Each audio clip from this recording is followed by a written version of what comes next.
Dumnezeu te-a iubit atât de mult, încât a murit ca tu să fii salvat. Iisus a fost sfânt și tot hainele i-au rupt.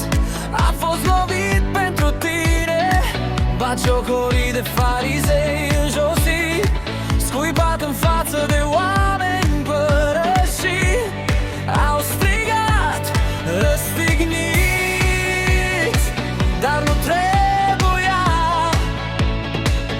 Era doar plata mea, vina mea, și m-a iubit atât de mult.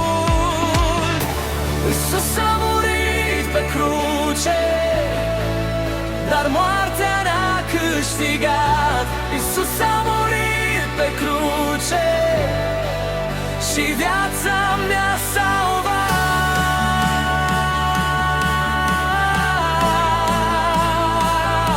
de la iad.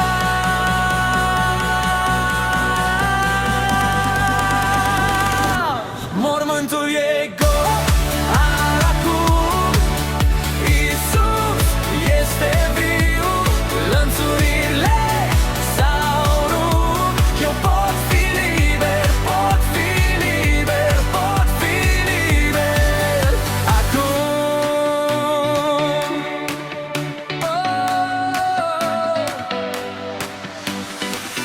Ce-au crezut sfârșit a devenit început.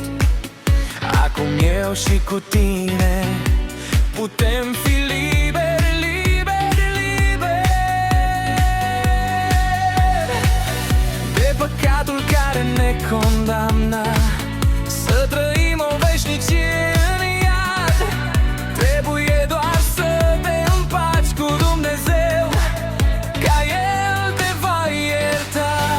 A treia zi mormântul s-a deschis, Iisus este viu, este viu.